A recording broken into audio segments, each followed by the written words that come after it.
Okay. नमस्कार मित्रांनो,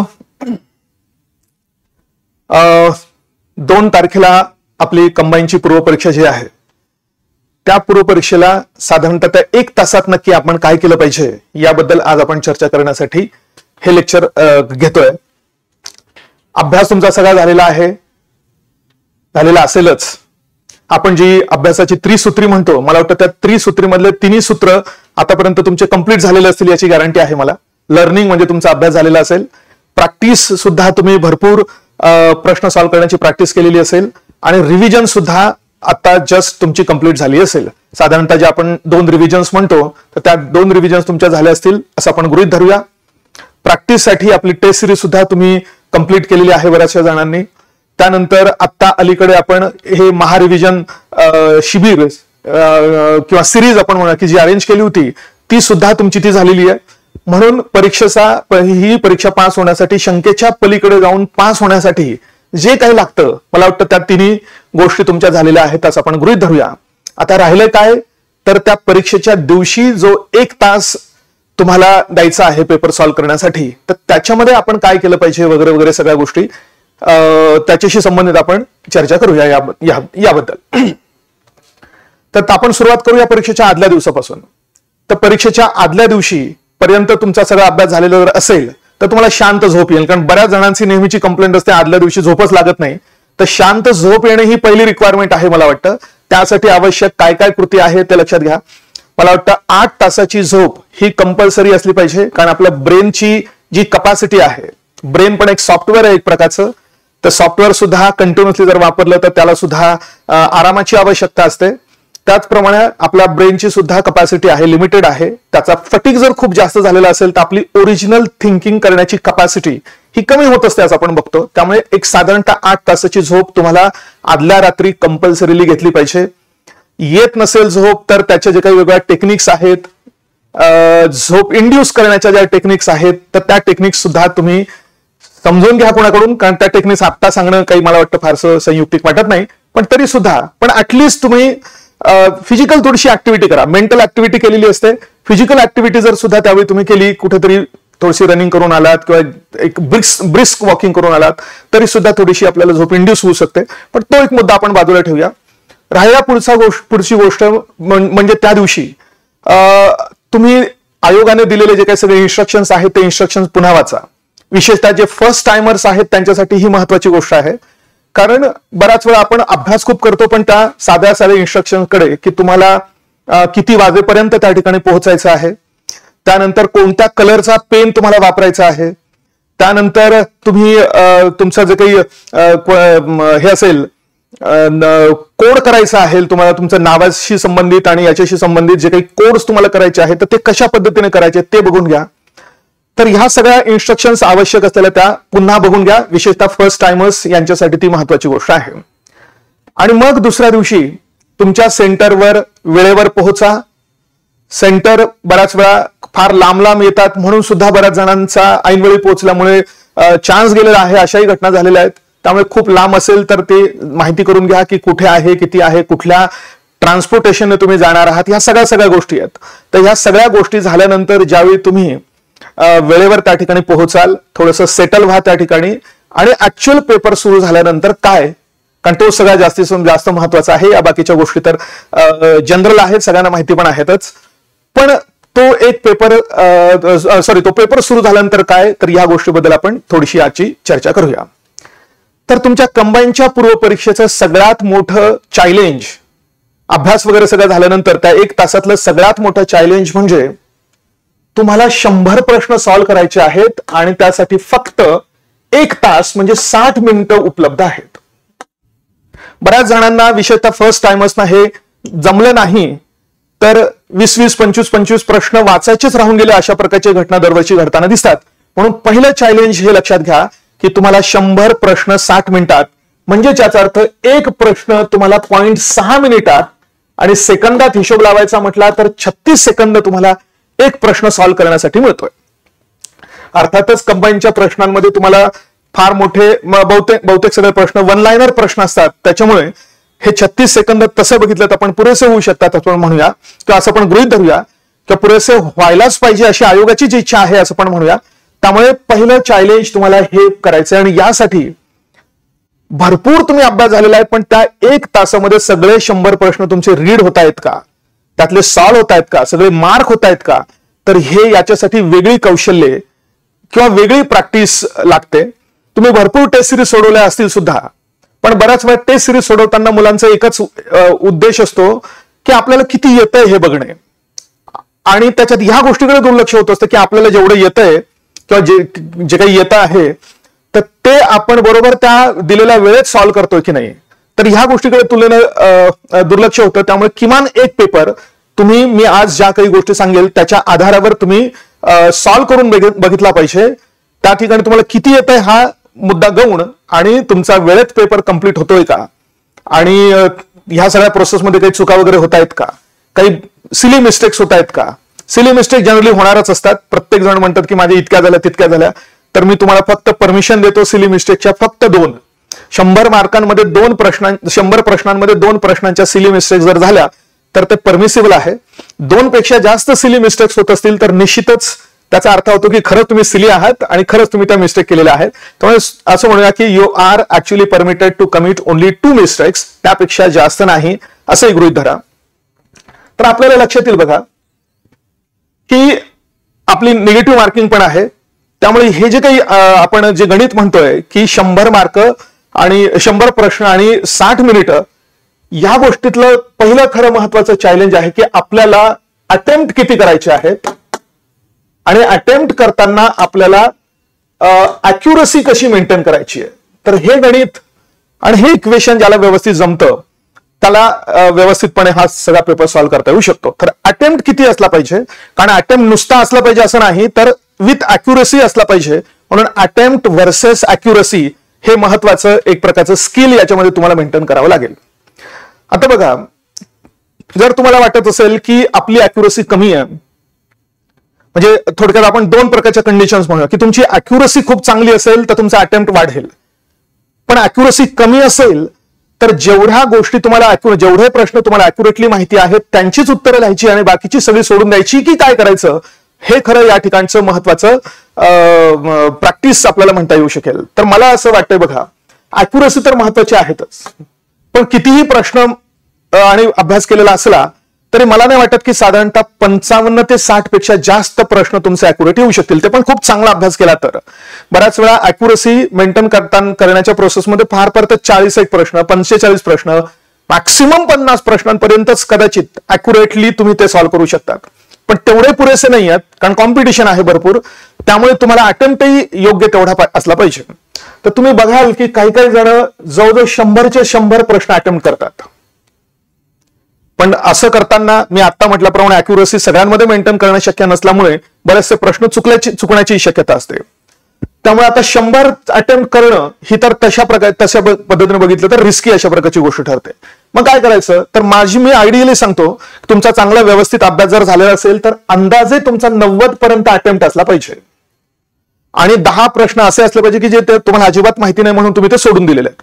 तर ऑन अन ऍव्हरेज चांगला व्यवस्थित अभ्यास झालेला असलेल्या मुलांसाठी आणि अॅक्युरसी पण ज्यांना मेंटेन करता येते त्यांच्यासाठी साधारणतः आपण असं म्हणूया की your attempt has to be up to 92 पर्यंत सुद्धा आपण करू शकतो. कारण जोपर्यंत तुमचा अटेम्प्ट असणार नाही तोपर्यंत तुमच्या मार्कांची जी काही जे फाउंडेशन आहे ते फाउंडेशन बिल्ड होणार नाही. पुढे निगेटिव्ह मार्किंग कमी होतील की ते फाउंडेशन थोडंसं कमी पण होणार आहे, पण ते फाउंडेशन बिल्ड होऊन वरचं बिल्डिंग उभी राहायची असेल तुमच्या मार्कांची तर आवश्यक तेवढा तुमचा अटेम्प्ट त्या ठिकाणी असला पाहिजे. म्हणून आयडियली आपण ठरवून ठेवूया की साधारणतः 90 पर्यंतचा तुमचा अटेम्प्ट हवा. मी कोणाच्या बाबतीत म्हणतोय, ज्यांचा चांगला अभ्यास झालेला आहे, प्रॅक्टिस वगैरे सगळ्या गोष्टी झालेल्या त्यांच्या बाबतीत. ज्यांचा अभ्यासच कमी असेल त्यांचा अटेम्प्टही कमी होईल, पण तो वेगळा मुद्दा आहे. आपण फक्त अभ्यास चांगला झालेल्या मुलांच्या दृष्टिकोनातूनच या ठिकाणी चर्चा करतोय.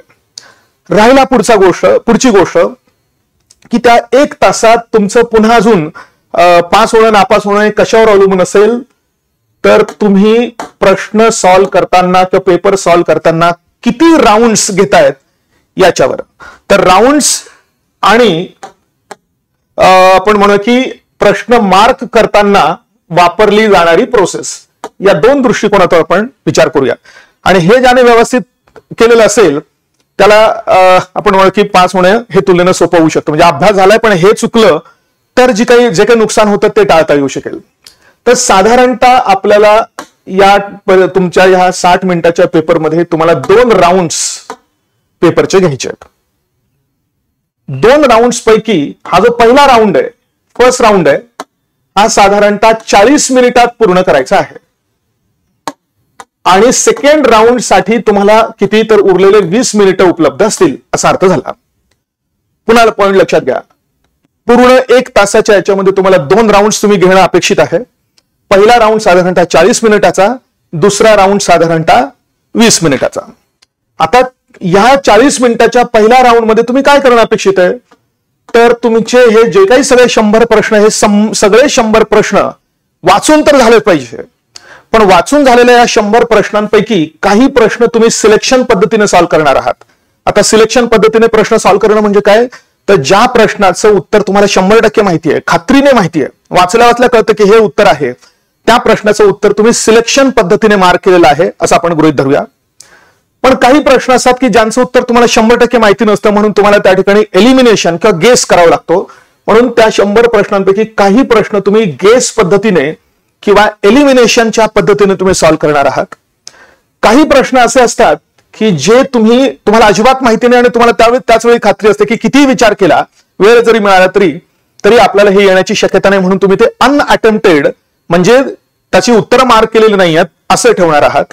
म्हणजे लक्षात घ्या, ह्या पहिल्या 40 मिनिटात 100चे 100 प्रश्न तुमचे नजरेखालून गेले पाहिजे अशी अपेक्षा आहे. नजरेखालून वाचून जात असताना काही प्रश्न तुम्ही काय करणार, तुम्हाला येत आहेत म्हणून लगेच त्याचं उत्तर मार्क करणार. असेच जास्तीत जास्त प्रश्न असले पाहिजे. अर्थातच ज्या प्रश्नांची उत्तरं तुम्हाला माहिती नाही आहे किंवा अर्धवट माहिती आहेत, 2 ऑप्शन्स तुम्ही एलिमिनेट करतायत, 2 ऑप्शन्स मध्ये उत्तर आहे अशी गॅरंटी असेल तर ते त्या ठिकाणी गेस करायला पाहिजे. एलिमिनेशन बद्दल मी नंतर सांगतो, पहिल्यांदा हे डायनामिक्स आपण बघून घेऊया. तर काही प्रश्नांची उत्तर तुम्ही गेस म्हणून कराल आणि काही प्रश्न तुम्ही अनअटेम्प्टेड ठेवाल. मी जर म्हटलं सुरुवातीला की जर 90 अटेम्प्ट असला पाहिजे तर साधारणतः 10 प्रश्न तुम्ही अनअटेम्प्टेड ठेवलेले आहे असा त्याचा बेसिक अर्थ झाला. आणि अजून काही प्रश्न की जे तुमच्या या तिन्ही गटामध्ये नाही येतात ते प्रश्न मात्र तुम्ही सेकंड राऊंड साठी ठेवाल. पुन्हा लक्षात घ्या, 100 प्रश्न 40 मिनिटात संपूर्ण वाचले जात असताना तुम्हाला त्या 100 प्रश्नांपैकी काही प्रश्न सिलेक्शन मध्ये येत आहेत म्हणून लगेच तुम्ही त्याची उत्तरं मार्क केली. काही प्रश्नांवर थोडा तुम्ही विचार करून एलिमिनेशन पद्धतीने म्हणजे गेसवर्क पद्धतीने तुम्ही त्यांची उत्तरं मांडली. काही येत नाहीत म्हणून ती सोडून दिली. आणि काही प्रश्न साधारणतः असे 20 प्रश्न असू शकतात की जे तुम्हाला असं वाटतंय की आता मला पटकन त्याचं उत्तर माहिती नाही, पण जर मी त्याच्यावर थोडासा विचार केला तर कदाचित शांत डोक्याने विचार केल्यानंतर मला त्या प्रश्नांची उत्तरं येण्याची शक्यता आहे. लगेच तात्काळ आठवत नाहीये पण असं वाटतं बऱ्याच वेळा बघा की थोडासा विचार केला तर मला कदाचित जुनी गोष्ट आठवू शकते, कधीतरी मी पूर्वी वाचलेलं आहे हे आठवू शकतं. पण त्यासाठी वेळ पण पाहिजे असतो आणि डोकं शांत पण पाहिजे असतं. म्हणून काही प्रश्न समजा तुम्ही हे सेकंड राऊंड साठी ठेवले, समजा साधारणतः 20 प्रश्न, आणि एवढं सगळं कंप्लीट झालं पाहिजे 40 मिनिटात. याच्याने सगळ्यात मोठा फायदा काय होईल की तुमच्या मनावरचं जे काही मोठं दडपण असतं ते दडपण कमी होईल. कशाचं दडपण, की आपल्याला पेपर कव्हर करायचा आहे आणि कुठलाही येत असलेला प्रश्न आपला राहून जायला नको याचं जे काही दडपण असण्याची शक्यता असते तर ते दडपण तुमचं कमी होईल. आणि आता थोडीशी ओरिजिनल थिंकिंग आणि माइंड शांत झालं. पूर्वीचं माइंड अशांत असतं सुरुवातीला, सगळ्यांना माहितीच आहे, किंवा फर्स्ट टाइमर्सना लक्षात येईलच की परीक्षा सुरू झाल्या सुरुवातीच्या 10-15 मिनिटांमध्ये घाम फुटलेला असतो, पल्स रेट वाढलेला असतो, हृदयाचे ठोके धडधड झालेले असतात आणि अशा वेळी बऱ्याच वेळा ओरिजिनल थिंकिंग ही थोडीशी रिड्यूस होते. म्हणजे जस्ट वाचले पण आठवत नाही असं होऊ शकतं. भीती जास्त, कारण शेवटी माइंड शांत असण्यावरच आपली जी काही आपण म्हणतो कॉग्निटिव्ह कपॅसिटी, तर ती कॉग्निटिव्ह कपॅसिटी मॅक्सिमम तेव्हाच वापरता येते जेव्हा आपण मनाने शांत असतो. तर ह्या पद्धतीचा तुम्हाला हा एक फायदा होईल की 40 मिनिटात सगळे 100चे 100 प्रश्न एक प्रकारे तुमच्या नजरेखालून गेलेले आहेत. जेवढं काही येतंय बेतय ते सगळं तुमचं झालेलं आहे. काही गेसवर्क पण झालेलं आहे. जे येत नाही ते तुम्ही कन्सिडर करून टाकले की नाही मला काही येण्याची शक्यताच नाहीये. अशा वेळी तुम्ही आता जर तुम्ही जरा थोडेसे रिलॅक्स झालात, मनाने शांत झालात, तर ह्या सेकंड राऊंड साठी तुम्हाला म्हणजे सेकंड राऊंड साठी सोडलेल्या प्रश्नांसाठी तुम्हाला साधारणतः हे 20 मिनिटं उपलब्ध होऊ शकतील. आणि ह्या 20 मिनिटात तुम्ही हे उरलेले प्रश्न सॉल्व्ह करू शकता, शांतपणे सॉल्व्ह करू शकता, कारण तुम्हाला माहितीये की बरेच जे काही दडपणाचे प्रश्न होते आणि पॉइंट होता तो या ठिकाणी गेलेला आहे. पण हे सगळं करण्यासाठी तुम्हाला ऍटलिस्ट 1-2 पेपर अशा पद्धतीने तुम्ही सॉल्व्ह करून ठेवलेले पाहिजे की आपल्याला हे जमतंय का. 40 मिनिटात सगळे 100 प्रश्न आपल्या नजरेखालून जाऊन कुठे कुठे जिथे जिथे बसतायत ते जमतंय का. तर हे याची प्रॅक्टिस पहिल्यांदा तुम्ही 2-3 पेपर्स सॉल्व्ह करून, आणि कोणते 2-3 पेपर्स मी म्हणतोय तर टेस्ट सिरीज मधले नाही, कोणतेही आयोगाचे 2-3 पेपर्स तुम्ही सॉल्व्ह केले पाहिजे. कारण तुम्हाला जी पेपर उद्या परवा द्यायचा आहे, 2 फेब्रुवारीला द्यायचा आहे, तो आयोगाचा पेपर असणार आहे, कुठल्याही इन्स्टिट्यूटच्या टेस्ट सिरीजचा पेपर असणार नाही आहे. टेस्ट सिरीज हा वेगळा प्रकार असतो, त्याची उद्दिष्टही वेगळी असतात, त्याच्यात बहुसंख्य प्रश्न थोडेसे अवघड काढले जाण्याची शक्यता असते. पण आयोगाचा जो काही पेपर असतो तो जर आपण सॉल्व्ह करून बघितला तर किमान आपल्याला फक्त असं करा की जे तुम्ही प्रॅक्टिसमध्ये आयोगाचे प्रश्न जर सॉल्व्ह केलेले असतील तर तोच पेपर घेतला तर अरे वा सगळं सिलेक्शन मध्ये बसतंय माझं, असं पण असू नये. त्यामुळे मला तर वाटतं की सुरुवातीपासूनच तुम्ही असं एक ठरवून ठेवलं पाहिजे होतं की कुठला तरी आयोगाचा पेपर बाजूला ठेवायचा, त्याचे अजिबात प्रश्न कधी वाचायचे नाही, आणि तो पेपर मग असं ऐनवेळी हे आपल्याला जमतंय का, सगळा अभ्यास झाल्यानंतर हे आपल्याला जमतंय का यासाठी सॉल्व्ह केला पाहिजे, असं एक ठरवतंय. पण आता ठीक आहे, आता या बाबतीत म्हणजे हा मुद्दा सांगून काही उपयोग नाही का, ऑलरेडी ती वेळ निघून गेलेली आहे. पण तरी सुद्धा एखादा अशा प्रकारचा पेपर सॉल्व्ह करूनच तुम्ही या दृष्टिकोनातून प्रयत्न करून बघा. तर असा हा मुद्दा आहे. आणि मात्र राहिलं गेसवर्क. एलिमिनेशन म्हणजे कोणता प्रश्न अनअटेम्प्टेड ठेवायचा, कोणता प्रश्न गेस करायचा. आता गेस करायचा म्हणजे काय, थोडा तुम्ही त्याच्यासाठी वेळ वापरताय, आणि अनअटेम्प्टेड म्हणजे आता असं व्हायला नको की एखाद्या प्रश्नावर तुम्ही अर्धा मिनिट विचार केला आणि नंतर ठरवलं की जाऊ द्या आपण हा अनअटेम्प्टेड ठेवूया. त्यामुळे 100 प्रश्न वाचत असताना 40 मिनिटात तुम्हाला एक गोष्ट पण साध्य करायची आहे की प्रश्न वाचल्या तुमचा 5 सेकंदात निर्णय झाला पाहिजे की या प्रश्नाचं आपण काय करायचंय. सिलेक्शन पद्धतीने तो सॉल्व्ह करत असेल तर मग काही प्रश्नच नाही, पण उरलेल्या प्रश्नांचं की 5 सेकंदात निर्णय घ्यायचा आहे की आपण थोडा अजून जास्त सेकंद याच्यावर वापरले तर आपल्याला गेसवर्क पद्धतीने त्याचं उत्तर येईल का अजिबात येण्याची शक्यता नाही, म्हणून 5 सेकंदातच ठरवायचं नाही आपल्याला हा अनअटेम्प्टेड ठेवायचा आहे. किंवा त्याच 5 सेकंदात दुसऱ्या एखाद्या प्रश्नाचं असं ठरवायचं की नाही आत्ता मला येत नाही, आत्ता सध्या सुचत नाहीये, पण कदाचित मला सेकंड राऊंड मध्ये त्याचं उत्तर थोडासा मी जास्त वेळ दिला तर मला तो येऊ शकतो, म्हणून तो प्रश्न सेकंड राऊंड साठी ठेवायचा आहे का. म्हणून हे स्किल याच्यावर पण अवलंबून आहे की तुमचा निर्णय लवकरात लवकर झाला पाहिजे की काय करायचंय, इथे ठेवायचं आहे का सोडून द्यायचं आहे की काय करायचंय. तर असं व्हायला नको की आपल्याला एका प्रश्नासाठी आहेत 36 सेकंद, तुम्ही त्याच्यावर अर्धा मिनिट घालवला आणि अर्धा मिनिट घालवल्यानंतर तुम्ही ठरवलं की नाही अरे येण्याची शक्यता दिसत नाहीये, आपण अनअटेम्प्ट ठेवूया. त्याचा अर्थ तुम्ही तो अर्धा मिनिट तुम्ही गमावलेला आहे, घालवलेला आहे, असा त्याचा अर्थ होतो. म्हणून एक टार्गेट ठेवा की 5 सेकंदात निर्णय घ्यायचा आहे आपला की whether to answer the question on the basis of elimination round or to keep it as unattempted or to keep it for second round. असा हा प्रकार झाला. अजून एक चूक होण्याची शक्यता असते बघा. सेकंड राऊंड मध्ये राऊंडसाठी तुम्ही कोणते प्रश्न सोडलेले आहेत तर ते तुम्हाला शोधायला कमीत कमी वेळ लागला पाहिजे, कारण तुम्ही काही सिरियली सेकंड राऊंड साठी ठेवणार नाही आहात. समजा 5वा ठेवला, 10वा ठेवला किंवा कुठेतरी 17वा ठेवला आणि ते बरोबर त्या आन्सर शीट मधले तेवढे ते जे आपण राऊंड्स म्हणतो ते तुम्ही ते मोकळे ठेवलेले आहेत. तर असं नको व्हायला की या 20 मिनिटांमध्ये तुम्हाला ते सेकंड राऊंड साठी ठेवलेले प्रश्न म्हणजे शोधण्यासाठीच खूप वेळ आला पाहिजे, खूप वेळ लागेल असं पण नको त्या ठिकाणी व्हायला पाहिजे. म्हणून मला असं वाटतंय की जे प्रश्न तुम्ही सेकंड राऊंड साठी ठेवाल त्या ठिकाणी काहीतरी खूण करून ठेवा. आता आयोगाने इन्स्ट्रक्शन दिलंय की त्याच्यावर पेपरवर तुम्हाला काही लिहिता येणार नाही वगैरे वगैरे, पण ते किती सिरियसली फॉलो केलं जाते तुमच्या सध्याच्या त्या लेक्चर हॉलमध्ये त्याचा अंदाज घ्या. खूपच ते स्ट्रिक्ट बघत असतील तर त्याच्यावर छोटासा पॉइंट असा करून ठेवा एखाद्या प्रश्नावर. एवढं स्ट्रिक्ट बघितलं जाण्याची शक्यता नाही असं तुम्हाला वाटत असेल तर मात्र अशी मोठी खूण त्याच्यावर करून ठेवा की जेणेकरून तुम्हाला नंतर या 20 मिनिटात पटकन सापडतील तुमचे ते प्रश्न तुम्ही सेकंड राऊंड साठी ठेवलेले आहेत. तर हा एक महत्वाचा मुद्दा राहिला. प्रश्न आता गेस वर्क कुठल्या प्रश्नांचं केलं पाहिजे. एक साधा त्याला एक आपण थंब रूल म्हणतो की ज्या प्रश्नांच्या पर्यायांपैकी 2 पर्याय जर तुम्ही एलिमिनेट करू शकत असाल आणि 2 पर्यायांमध्ये उत्तर आहे याचा अंदाज तुम्हाला येत असेल तर तिथे 100% गेस वर्क केला पाहिजे. म्हणून मी मला वाटतं मागच्या कुठल्या एका व्हिडिओमध्ये सांगितलं होतं, पुन्हा तो सांगतो बघा पॉइंट. आपण एक हायपोथेटिकल कंडिशन घेऊया, एक क्वेश्चन घेऊया हायपोथेटिकल. समजा त्याचे 4 पर्याय आहेत, 1 2 3 4.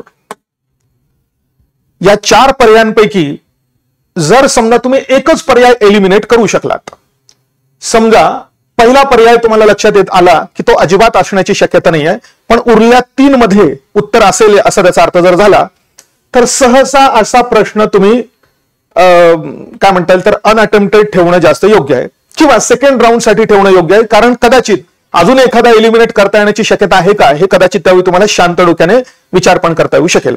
म्हणून पहिला रूल या ठिकाणचा की जर 4 प्रश्नांपैकी, किंवा त्याच्या आधी सुरुवात करूया वाटलंच आपण, 4 पर्यायांपैकी एकही पर्याय तुम्हाला माहिती नसेल तर तुम्ही डायरेक्ट तो यू मध्ये आणा, अनअटेम्प्टेड मध्ये आणा. पण एक पर्याय एलिमिनेट तुम्ही करू शकला की हा पर्याय तर या प्रश्नाचं उत्तर असण्याची शक्यता नाहीये, असं जर तुम्हाला लक्षात आलं तर या ठिकाणी मात्र तुम्ही एकतर तो सेकंड राऊंड साठी ठेवा, नाहीतर त्याच वेळी निर्णय घेऊन टाका की अनअटेम्प्टेड ठेवायचा आहे. कारण याच्या मागची प्रोबॅबिलिटी म्हणजे लॉ ऑफ प्रोबॅबिलिटी अशी सांगते की असे कुठलेही 3 प्रश्न जर तुम्ही सॉल्व्ह केले, कसे की अशा प्रश्नांच्या पर्यायांपैकी की जिथे तुम्ही एक पर्याय एलिमिनेट करू शकलात पण बाकीचे 3 मध्ये कन्फ्युजन आहे तुमचं, असे कुठलेही 3 प्रश्न जर तुम्ही सॉल्व्ह केले तर एक प्रश्न त्याचा बरोबर येण्याची शक्यता असते. म्हणजे याचा अर्थ तुम्ही लॉस मध्ये असण्याची शक्यता आहे, कारण आपलं 1/4 अशा प्रकारचं या ठिकाणचं गणित आहे. म्हणून पहिला हा पॉईंट, म्हणून लगेच निर्णय घेणं हा पहिला पॉईंट झाला. आता जर समजा तुम्हाला लक्षात आलं की समजा दुसरा पण पर्याय तुम्ही एलिमिनेट करू शकलात, मी रॅन्डमली घेतोय, एलिमिनेट करू शकलेला पर्याय हा तिसरा चौथा कोणताही असू शकतो, पण पटकन करावा म्हणून मी हा अशा पद्धतीने सिक्वेन्स घेतोय की पहिला पर्याय तुम्ही एलिमिनेट केला, दुसराही एलिमिनेट केला, तर अशा प्रश्नाचं उत्तर 100% तुम्ही मार्क केलं पाहिजे. कारण मी सुरुवातीला जे म्हटलं की तुम्हाला तुमच्या म्हणजे पास होण्यासाठी आवश्यक फाउंडेशन आणि मार्कांची जी काही इमारत आपण म्हणतोय ती बांधायची असेल तर हा गेसवर्क तुम्हाला करावा लागणारच आहे. आणि मग असं प्रोबॅबिलिटीचा रूल सांगतो की जर तुम्ही 2 प्रश्न अशा पद्धतीने सॉल्व्ह केले तर त्या 2 पैकी एक प्रश्न बरोबर येण्याची शक्यता असते. म्हणजे 2 प्रश्न सॉल्व्ह केले तर 1 बरोबर येण्याची शक्यता आहे, 4 प्रश्न सॉल्व्ह केले तर 2 प्रश्न येण्याची शक्यता आहे, 6 प्रश्न अशा पद्धतीने सॉल्व्ह केले तर तुमचे किती 3 प्रश्न बरोबर येण्याची शक्यता आहे. तर हा प्रोबॅबिलिटीचा रूल आहे. अर्थात प्रोबॅबिलिटी आहे ती संभाव्यता आहे, संभाव्यता कधीही चुकीची पण ठरू शकते आणि अधिक जास्त योग्य पण ठरू शकते, पण रूल मात्र प्रोबॅबिलिटीचा अशा पद्धतीने सांगितलेला आहे. आणि जर समजा अजून तुम्ही तिसरा पण पर्याय एलिमिनेट करू शकलात तर हे तर बेस्टच आहे. मग तुम्हाला लगेच लक्षात येते की चौथा पॉईंट आहे, म्हणजे तुम्ही डायरेक्ट सिलेक्शन पद्धतीकडे गेलेला आहात, म्हणून एलिमिनेशन पद्धती या फक्त पुढच्या याच्यामध्ये लागू होतात. आणि मग इथे तुम्हाला लक्षात येईल की असा एक प्रश्न सॉल्व्ह केला तर तो 1चा 1 बरोबर येण्याची शक्यता आहे. म्हणून असे 3 प्रश्न सॉल्व्ह केले, पहिल्या गटात आपण जे म्हटलं की एकच एलिमिनेट करू शकलात तर 3 पैकी 1 बरोबर येण्याची शक्यता, 2 एलिमिनेट करू शकलात तर 2 पैकी 1 बरोबर येण्याची शक्यता, आणि 3 एलिमिनेट करू शकला तर उरलेला जो काही पर्याय आहे तोच पर्याय त्याचं उत्तर आहे. म्हणून असा एक प्रश्न इक्वल टू 1 करेक्ट असा त्याचा अर्थ त्या ठिकाणी होतो. त्यामुळे हे जर थोडंसं लक्षात घेतलं तर तुम्हाला निर्णय घेणं पटकन सोपं होईल किंवा शक्य होईल की गेसवर करायचा आहे, सोडून द्यायचंय की नक्की काय करायचंय. तर अशा पद्धतीने जरा थोडासा एक प्लॅनिंग करून बघा, एखादा पेपर सॉल्व्ह करून बघा आणि 40 मिनिटात सगळे 100 प्रश्न तुमचे होत आहेत का, आणि 20 मिनिटं मग तुम्ही किती शांतपणे तो पेपर सॉल्व्ह करू शकता, म्हणजे सेकंड राऊंड साठी ठेवलेले प्रश्न तुम्ही सॉल्व्ह करू शकता, याचा अंदाज तुम्हाला बेस्ट पद्धतीने घेता येऊ शकेल. शेवटी हे सगळे जे काही आहेत सगळेजण सांगतात हे सगळे रूल्स आहेत, प्रिन्सिपल्स आहेत, पण ऍक्च्युअली ते इम्प्लिमेंट करताना जे काही समस्या येतात त्या समस्या आपल्याला त्याच ठिकाणी कळतात खरं. म्हणून मी म्हटलं ते रेग्युलरली माझा नेहमीचा भर असतो की प्रॅक्टिस ही खूप महत्वाची गोष्ट आहे. म्हणून लर्निंग हा फक्त अर्धाच भाग आहे या परीक्षेच्या अभ्यासासाठी किंवा ही परीक्षा पास होण्यासाठी, आणि उरलेला अर्धा म्हणजे ते रिव्हिजन आणि ती प्रॅक्टिस. तर अशा पद्धतीची ही प्रॅक्टिस आवश्यक आहे. तर मी असं अपेक्षित धरतो की तुम्ही या सगळ्या गोष्टी केलेल्या असतील. ऐनवेळी करण्यासाठी ऐनवेळी काही प्रॉब्लेम यायला नको म्हणून ह्या गोष्टी अशा रीतीने लक्षात ठेवायला तुम्ही पाहिजे. तसा हा प्रकार आहे. बाकीचे अजून ते काही इन्स्ट्रक्शन्स आहेत ते तुम्ही ते तुमचं नावाचे जे काही कोड खाली करायचे असतात ते व्यवस्थित करा. ABCD जो काही तुमचा सिरीज नंबर असतो तो पण व्यवस्थित करा, कारण बऱ्याच वेळा मुलं ते विसरून जातात. कारण दरवर्षी मुलांची कंप्लेंट का आता काय करायचं, मी हा विसरूनच गेलो म्हणून. मग ते त्यांनी मार्क केलं असेल का काय ते त्यांच्यावर सोडण्याच्या ऐवजी पहिल्यांदाच सगळे इन्स्ट्रक्शन्स आवश्यक असलेले ते सगळे लक्षात घ्या आणि म्हणजे काय म्हणूया की ती चिंता राहणार नाही. एवढा सगळा अभ्यास करायचा आणि छोट्या छोट्या कारणांमुळे आपला चान्स जायचा असं व्हायला नको, म्हणून ह्या सगळ्या गोष्टी आहेत.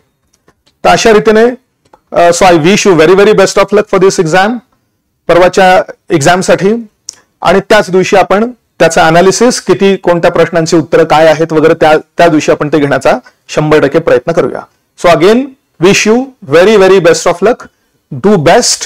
आणि सगळ्यांनी 60 मार्क्स आपल्याला 60+ मिळवायचे आहेत. भले काही प्रश्न आपल्याला आले नाही तरी त्याचं उत्तर मार्क करून किंवा ह्या पद्धतीने गेसवर करून आपल्याला त्याच्यापर्यंत यायचं आहे, हे लक्षात घ्या. आता हा विचार सोडून द्या की किती तुमचा अभ्यास झालेला आहे, काय झालेलं आहे, काय वगैरे, हा सगळं डोक्यातून काढून टाका आणि एकच लक्षात ठेवा की ह्या 1 तासात मला 100% मी आतापर्यंत केलेल्या अभ्यासाचं फलित मला प्राप्त करायचं आहे आणि मी बेस्ट पद्धतीने हा पेपर देईन, एकदम सकारात्मक विचाराने पेपर देईन. आणि माझा स्वतःवर विश्वास आहे, माझा म्हणजे तुमचा स्वतःवर विश्वास आहे असं तुम्ही स्वतःला सांगत राहा. काय शेवटी माइंड हे आपलं आपण ज्याला तशी ट्रेनिंग देतो त्याच पद्धतीने ते आपलंही ऐकत असतं. त्यामुळे तोपर्यंत 100% सकारात्मक विचारांनी 100% पॉझिटिव्ह ॲटिट्यूडने हा पेपर देण्याचा प्रयत्न करा. I wish you very very best of luck and I'm sure you'll come clean out of this examination as early as possible. Thank you.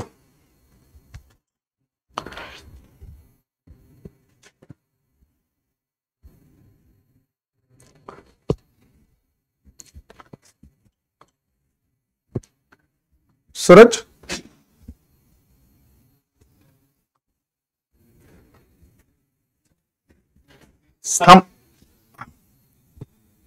थांबलो मी.